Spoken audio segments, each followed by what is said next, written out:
Hello guys, welcome back to Arztiser Chats. And in today's video, we'll be talking about why I think push along is better than take and play and take along. So, again, I'm going to state this. This is my opinion. It's not fact, it's my opinion, and you can disagree with me. So, without further ado, let's begin with the details. Now, the details. I think they stepped up their game for the most part. I mean, to have their wheels, their buffer beams are painted. I mean, that one doesn't, but their funnels look nice. Their domes stick out. And they both have faces. Like every Thomas train should have. Their cabs are a little bit different. This one's spread out a little bit more wide. But this one has it in a little bit more. Now, these trains, these two by themselves are good trains. These are good. But I like them, and they have the smart magnet system. But I feel like this is better. And you're like, well, this train can't couple backwards with other engines. And you're right. I mean, let me just take Nia for an example. So, they both can't connect. I mean, yeah, they can't connect. But I do think it's a little bit more, realistic in my terms. So, basically, these two are these engines are the main realistic engines out of both of take and play and take along. And remember, this is my opinion. So, do I think there's some flaws with these engines? Yes. Look at their details. I mean, their buffer beams aren't painted. It's all printed on there. And yeah, but I like it in a way because, one, this is, let me feel this, okay? Let me move off Mia. Let's feel these two now. Let me do a drop test. Nah, I expected that to happen. And this one. Oh, wait. Yep. Let's test it with this.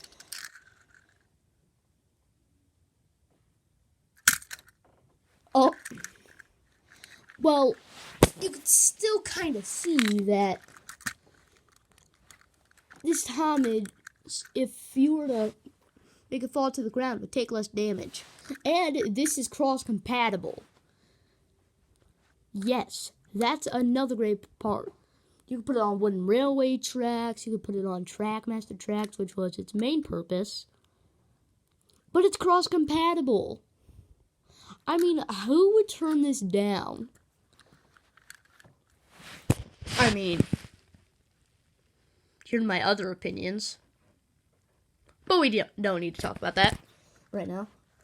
But I feel like this engine stands more up to this Thomas or this Thomas. Yeah. These two are the main competitors in the Thomas community. And yes, I do have a dumb magnet engine, but I didn't want to bring it out. I actually have two, dumb magnet Henry and dumb magnet Gator. And yes, I do believe that this is still a good one to have. But I feel like this one is more superior because it can go, it's cross-play. You can basically put it on a wooden railway and Trackmaster lines. And now, I'm not saying that this one is bad in any way. This one is actually a pretty good one if you actually want to have cross-compatibility with other engines and trucks, but not if you want it on different railway lines. Because many fans hate the dumb magnets. I do as well. But the dumb magnets are on the Thomas Ford and Railway toys, but meh. But I believe that this engine should not be forgotten, nor should this one. But this one, I feel like, is more superior in the way that this engine can go cross-compatible. And that's its main point. It's cross-compatible. I mean, the dome is small, but that's what I also like about it. Look at this dome. It's sticking out. I mean, it's like Legos, but if it was Thomas. Its dome is big. If I put my finger on there for so long, it's probably going to hurt. And yes, I was pressing down. Now, if I do it with this one, I mean, it hurts a little bit, but not that much. I mean, it's not always fully detailed, but it works. All this works. I mean, yeah, you can see the coal, and you can see the coal on here, but it looks more thick, and you can't really feel it that much, unlike this. But I still believe that all these engines deserve a chance. I'm not saying these two are bad. I'm just saying that I like this one more than these two. Now, I would like to explain why. And you'll understand. Probably. And the reason is because I have these two engines here, right? These ones, magnets, see, like, some are already super gray. It's probably because if you play with it in the sand, it gets all dirty. Or just because it rots. But I don't think I did that. I think I played in the sand with it. But yeah, that's what happens. The magnets get dirty. It doesn't look good. Well, this, it doesn't have magnets. So if it does get dirty, you can basically clean it out. And from what you can see, this, to me, is a superior Thomas. The Thomas that I like. Not this, not this, but this. This Thomas has almost every feature that you'd probably want. I mean, even though it's not really colored that much, and doesn't have smart magnets, I understand this as a point of a company's perspective. They don't want to waste a lot of metal and magnet stuff to make this, because that's just wasting the world's silver, metal, and magnets. And I like the hook system better because if I have like another engine, like, dare I say Percy? Oh, hey Percy. Hey Thomas. It can easily do this. Hold on. See, look. It looks better than this.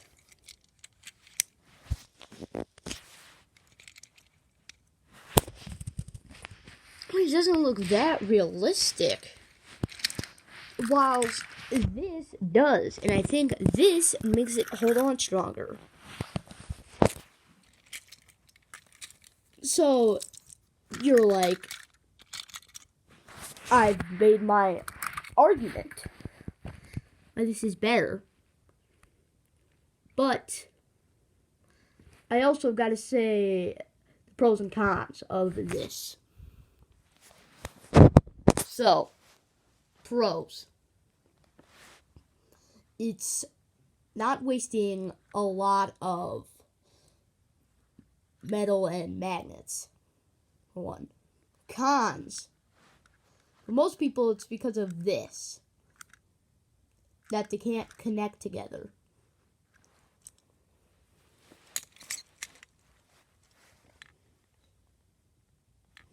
And the pros and cons for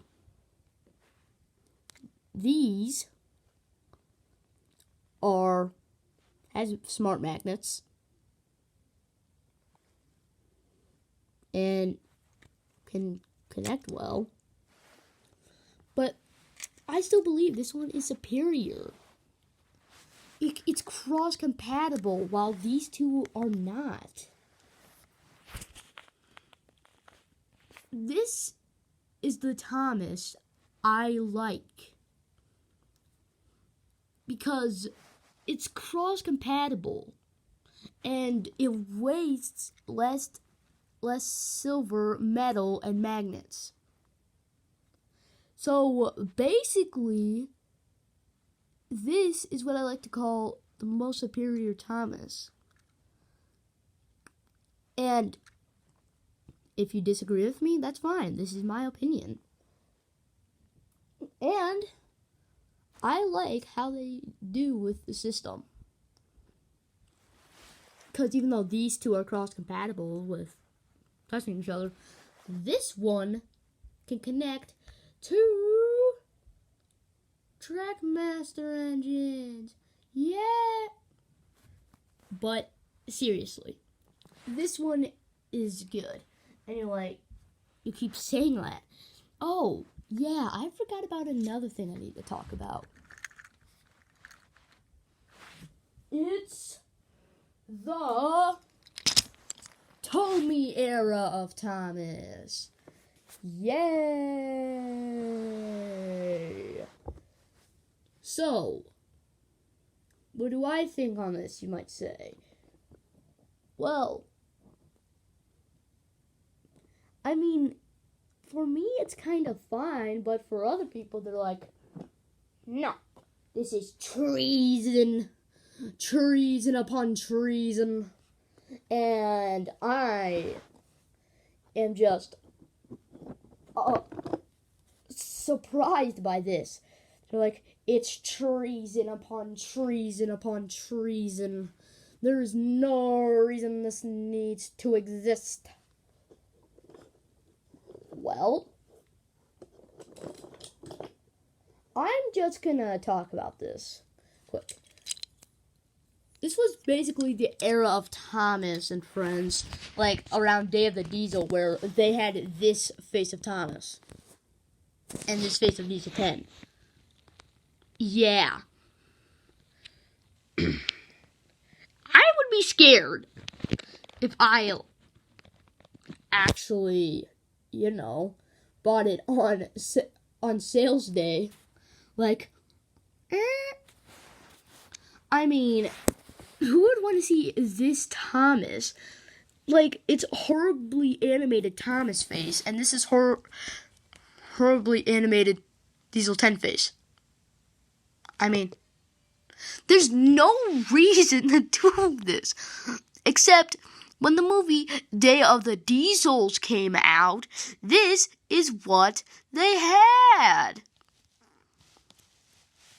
And this is the one they also had. But now you may be wondering, why did I have 2 videos in one? Well, it's because this is my 4th of July special. And I decided to mix 2 videos together. And don't worry, I still have a lot more content on the way. So, these 2, during the time they were out, people didn't care. People kind of liked them. But now, when we look back on this, we're like, we like this stuff? Makes me laugh. But, in all seriousness, I still believe that this Diesel 10 is good, but this Thomas, this Thomas is bad. But it's not as bad as that thing. The reboot brand of Thomas Wooden Railway. So, this is basically just how they started with the CGI faces. And I mean, it's not a good or bad start. I mean, a bad start would be if you just made something worse than this. Gosh. But it's not a good start either. I mean,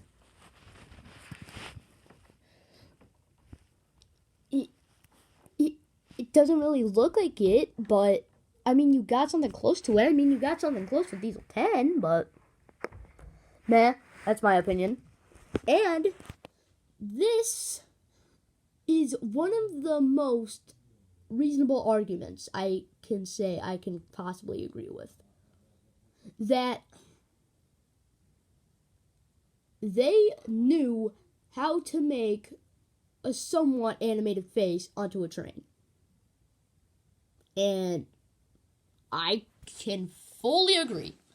Because they did that with these 2 engines. A Bash and Dash. I don't have Ferdinand. So, yeah, I mean, they knew how to make somewhat CGI faces. That we must hate. So, do I really think that these 2 were that bad? I mean, this one's bad. But this one's fine. I don't know why everybody keeps talking about the Diesel 10 face when you got this. Like, come on. There's no way you'd actually think that this is worse than this. I mean, yes, Diesel 10 is a villain, but come on. You got this. How could you ever stand that? I mean, I could stand this, but this? Blah. Oh, yeah, did I forget to tell you? Season 12, people. Yeah, Hank's face was CGI animated. But look at this. Look at this. Doesn't look like the CGI face. And I mean, yes, I do have the tender, but I didn't want to take it out. So they know how to do CGI rendering. But it's just early beginnings. I mean, like, imagine you're starting an art class. You're not really good at art. Your art's probably going to suck for the first few minutes. But once you get better every single minute, if you keep drawing, you might come out with something pretty well. And I think this is what it was. It just started bad. Then it came out to become something pretty well. And you may not agree with me, but I like how this works. Diesel 10 wants to steal you. But all in all, I don't think this is bad.